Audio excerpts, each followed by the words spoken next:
దేశంలోనే అతి పెద్ద లిక్కర్ స్కామ్గా చెప్పుకునే ఏపీలో జరిగినటువంటి లిక్కర్ స్కాము ఇదొక అంతులేని కథలాగా సాగుతుంది. ఎందుకంటే ఇది ఎక్కడ పులి స్టాప్ పడద్దేమో అని చూస్తున్నప్పటికీ కూడా తీగలాగితే డొంక గదిలినట్టుగా కొత్త కొత్త పేర్లు కొత్త కొత్త విషయాలు బయటకు వస్తున్నాయి. కానీ ఇది ఎక్కడా పులి స్టాప్ పడే అవకాశం కనపట్ల. ఒకళ్ళని విచారిస్తే మరొకళ్ళ గురించి, వాళ్ళని విచారిస్తే మరొకళ్ళ గురించి, అంటే తీగలాగితే డొంక కదలటం అంటే ఇదే. సో కూపీలాగితే మొత్తంగా దీనికి సంబంధించి ఇది ఇప్పుడప్పుడే తెమిలే కథలాగా అయితే లేదు. ఒక రకంగా దీని ఒక సినిమా స్టోరీలాగా మనిషి సినిమా తీస్తే అద్భుతమైన కథగా వస్తుంది. డైరెక్టర్ ఎవరైనా సాహసం చేసి సినిమా తీస్తే బాగుంటుంది. ఎందుకంటే అన్ని ట్విస్టులు ఇందులో ఉన్నాయి. అధికారుల దగ్గర మొదలు పెడితే రాజకీయ నేతల వరకు, రాష్ట్ర స్థాయి నేతల దగ్గర మొదలు పెడితే కింది ద్వితీయ స్థాయి నేతల వరకు అందరూ కూడా ఇందులో ఇన్వాల్వ్ అయ్యారు. ఎవరు ఊహించని పేర్లు, ఎవరు కనీవిని ఎరుగని ట్విస్టుల మీద ట్విస్టులు అంటాం చూసారా, అలాంటి ట్విస్టులు అయితే ఈ లిక్కర్ స్కామ్లో కనపడుతున్నాయి. మనకి ఎప్పటి వరకు తెర ముందు ప్రధానంగా కనపడాయి 2-3 మొహాలు మాత్రమే. ఒకటి చెవిరెడ్డి భాస్కర్ రెడ్డి లేదా మితిన్ రెడ్డి, జగన్మోహన్ రెడ్డి పాత్ర ఉందన్నారు కాబట్టి ప్రధానమైనటువంటి ఫేసు జగన్మోహన్ రెడ్డి. ఇకపోతే అధికారంలోకి వెళ్ళేటప్పటికి వాసుదేవ్ రెడ్డి కావచ్చు, కృష్ణమోహన్ రెడ్డి కావచ్చు, వీళ్ళంతా లిక్కర్ స్కామ్లో ఉన్నారని చెప్పి ఆరోపణలు ఉన్నాయి. కానీ ఇది ఎక్కడితో ఆగలేదు. ఇప్పుడు మరికొన్ని ఆధారాలు బయటకు వచ్చాయి. ఎలా బయటకు వచ్చాయంటే నేను ఇందాకే చెప్పాను చూసారా, అలా విచారిస్తే బయటకు వచ్చాయి. చెవిరెడ్డి భాస్కర్ రెడ్డికి అత్యంత సన్నిహితుడు, ఎర్ర చందనం స్మగ్లర్ అనేటువంటి విజయానంద రెడ్డిని విచారిస్తే మరికొంతమంది పేర్లు బయటకు వచ్చాయి. వాస్తవానికి ఆయన చెప్పిన పేర్లు అంటే కాదు, ఆయన ఆఫీసుల్లో సోదాలు చేస్తుంటే కొంత కీలక సమాచారం దొరికింది. సో ఆ సమాచారం చూసి సిట్ అధికారులే షాకుకు గురయ్యారు. ఎందుకంటే ఇది ఎక్కడ ఆగిపోద్ది అనుకుంటే ఆ సమాచారం చూసిన తర్వాత సిట్ అధికారులు కూడా మొబులిడిపోయినాయి. అలాంటి కొంతమంది నేతల పేర్లు అందులో ఉన్నాయి. వారికి ఎంతెంత ముడుపులు ఇచ్చారు, ఏ సమయాల్లో ముడుపులు ఇచ్చారు అనే విషయాలు రాసినటువంటి ఒక డేటా అనేది ఆ సిట్ అధికారులకైతే దొరికింది. దాని మీద రహస్యంగా ప్రస్తుతానికైతే ఎవరి పేరు బయట పెట్టకుండా రహస్యంగా దాని మీద అయితే కూపీలు ఆగుతున్నారు. పూర్తి సమాచారం సేకరించుకున్న తర్వాత వారి పాత్ర ఉంది అని సిట్ అధికారులు నిర్ధారించుకున్న తర్వాత వారికి నోటీసులు ఇవ్వటమే కాకుండా వారిని అదుపులోకి కూడా తీసుకునే అవకాశం అయితే ఉన్నట్టుగా తెలుస్తుంది. ఇందులో అంటే ద్వితీయ శ్రేణి నేతల ఇన్వాల్వ్మెంట్ కూడా ఉంది.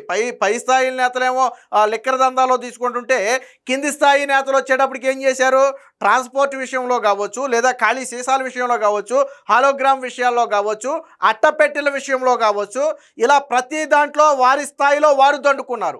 అది కూడా తక్కువేం కాదు, నెలకు దాదాపు 10 నుంచి 25 లక్షలు ఒక్కొక్కళ్ళు.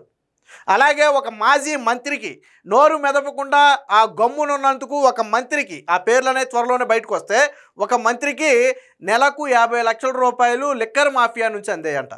అలా కాకుండా మీకు గుర్తుంది కదా, వైసీపీ ప్లేనరీ సమావేశాలు జరుగుతుంటాయి కదా, గతంలో విజయమ్మను శాశ్వతంగా సాగనంపేశారు. విజయమ్మను గౌరవాధ్యక్షురాలిగా తొలగించిన ప్లేనరీ సమావేశం గుర్తుందా? ఆ సమావేశానికి ఒక నేత ఖర్చు పెట్టాడు. మొత్తం ప్లేనరీ సమావేశానికి మొత్తం ఖర్చు పెడితే అతనికి బోనస్గా ఈ లిక్కర్ మాఫియా నుంచి అతనికి ముడుపులు అందించారు. అంటే జగన్మోహన్ రెడ్డి సొంతగా ఇవ్వకుండా ముందు అతని చేత ఖర్చు పెట్టించి ఆ వ్యక్తికి లిక్కర్ మాఫియా నుంచి సొమ్ములు అందించారు. అంటే ఎవరి చేతికి మట్టంట్లా, జగన్మోహన్ రెడ్డికి రూపాయి ఖర్చు లేదు, ఖర్చు పెట్టిన వ్యక్తికి నష్టం లేకుండా లిక్కర్ మాఫియా నుంచి డబ్బులు అందినాయి. ఇలా 1 కాదు 2 కాదు అనేక విషయాలు అయితే వెలుగులోకి వచ్చాయి. దీనికి సంబంధించిన కొంత సమాచారం అయితే మన దగ్గర ఉంది, ఒకసారి చూద్దాం.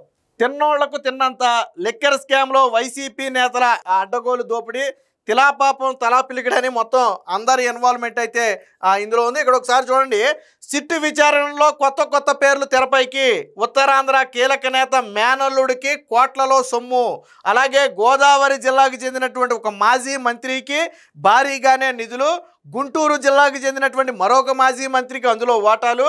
ఉమ్మడి అనంతపురం జిల్లాలోని మాజీ ఎమ్మెల్యేకు కూడా ఓటాలు. ఇక విజయానందరెడ్డి విచారణలో కీలక ఆధారాలు. ఎవరు ఈ విజయానందరెడ్డి అంటే ఎర్రచందనం స్మగ్లర్. గతంలో వైసీపీ నుంచి కూడా పోటీ చేశాడు. ఆయన ఎక్కడి నుంచో పోటీ చేశాడు. చెవిరెడ్డి భాస్కర్ రెడ్డికి అత్యంత సన్నిహితుడు. సో విజయానందరెడ్డి విచారణలో కీలక ఆధారాలు. మద్యం సరఫరా నుంచి అట్టపెట్టెల వరకు హోలోగ్రాముల్లో కూడా కమిషన్లు. వీరితో పాటు మరికొందరు నేతల దందాలు. త్వరలో వైసీపీ నేతలకు నోటీసులు ఇచ్చే అవకాశం. సో ఇవన్నీ విజయానందరెడ్డి దగ్గర తీగలాగితే అక్కడ వైసీపీ నేతల డొంక గదిలింది. చూడండి ఎంతమంది ఉన్నారు.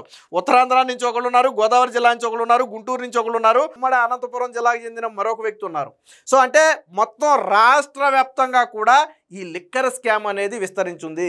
చివరికి అట్టపెట్టెలో కూడా కమిషన్, ఆ సీసాల మీద వేసే హోలోగ్రామ్ ఉంటుంది కదా దాని మీద కూడా కమిషన్, ఆ సీసాల్లో కమిషన్, ట్రాన్స్పోర్ట్లో కమిషన్, ట్రాన్స్పోర్ట్ చేయాలి కదా మద్యం షాపులకి వాటిని సరఫరా చేయాలి కదా, సో ఆ ట్రాన్స్పోర్ట్లో కూడా కమిషన్. ఇలా దేన్ని వదలకుండా, అందుకనే తిన్న వాళ్ళకి తిన్నంత అని చెప్పి ఎందుకు రాశారు అంటే దేన్ని చివరికి సీసా మూతను కూడా వదల, ఆ సీసాకి వేసే కవర్ను కూడా వదల, అన్నిటిలో కూడా. ఎందుకంటే అవేమి ఒక సీసానో 100 సీసానో 1000 సీసాలు కాదు కదా, లక్షలు కోట్లలో 4 ఏళ్లలో ఉత్పత్తి చేసినటువంటి బ్రాండ్స్ అవి. సో కాబట్టి ఏ రూపంలో దోచుకున్నా వాళ్ళకి ఒక్కొక్క దాంట్లో రూపాయి వేసుకున్నా కానీ లాభం కోట్లలో ఉంటుంది. సో లిక్కర్ స్కామ్లో సిట్టు తవ్వే కొద్దీ కొత్త కొత్త కోణాలు వెలుగు చూస్తున్నాయి. కుట్రదారులు లబ్ధిదారుల పాత్రల జాబితా అమాంతం పెరిగిపోతుంది. రాయలసీమ నుంచి ఉత్తరాంధ్ర వరకు ఈ పాపపు సొమ్ములో ఎందరికో వాటా ఉంది. కొత్త కొత్త పేర్లు తెరపైకి వస్తుండటంతో కేసు విచారణ అంతులేని కథలాగా సాగుతుందని చెప్పారు.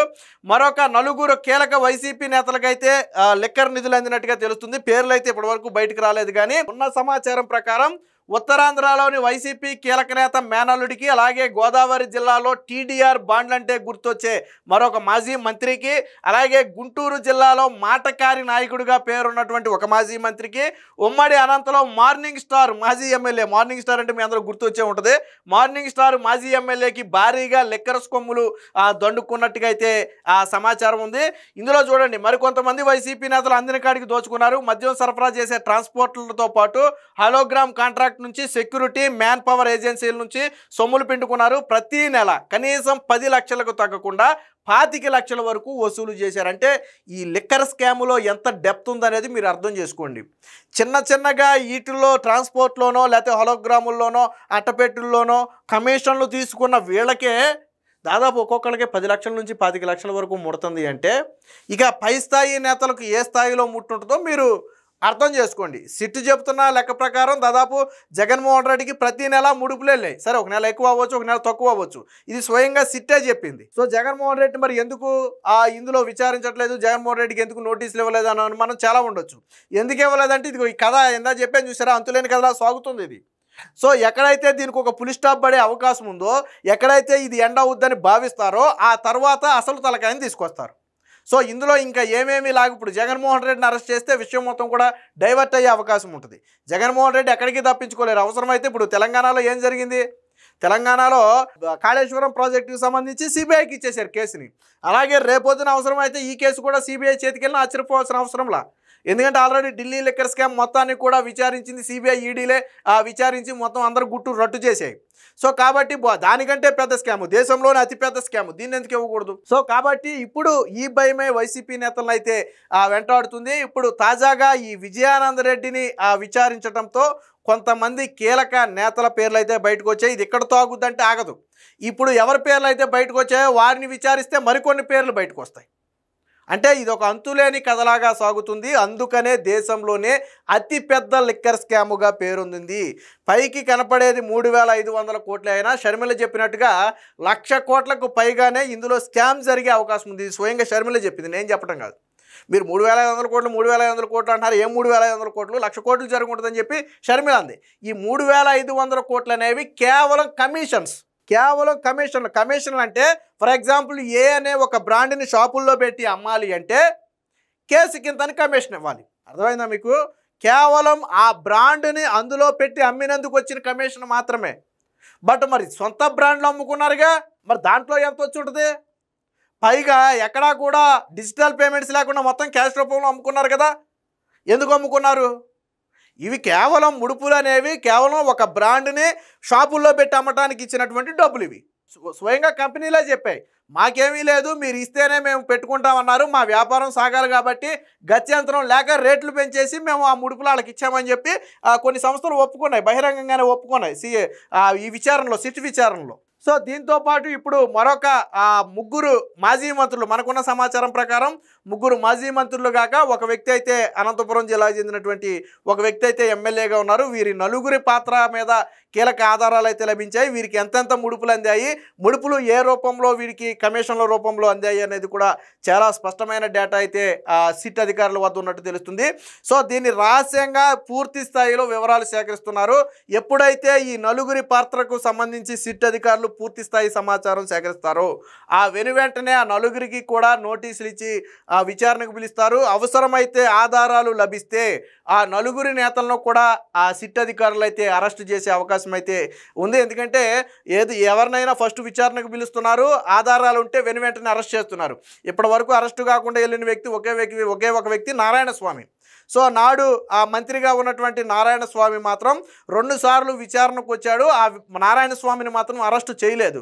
సో సిట్టు అరెస్టు చేయలేదంటే దాని వెనక కూడా ఏదో కారణం ఉండే ఉంటుంది ఖచ్చితంగా. సో ఆయన నుంచి మరింత సమాచారం రాబట్టాలన్న ఉద్దేశం ఏదైనా ఉందా, లేదా ఆయన అరెస్టు చేస్తే మిగిలిన వాళ్ళు ఎలర్ట్ అవుతారనే ఉద్దేశం తెలియదు. కానీ నారాయణ స్వామి మినహాయించి మిగిలిన అందరూ కూడా దాదాపుగా అరెస్ట్ అయ్యారు.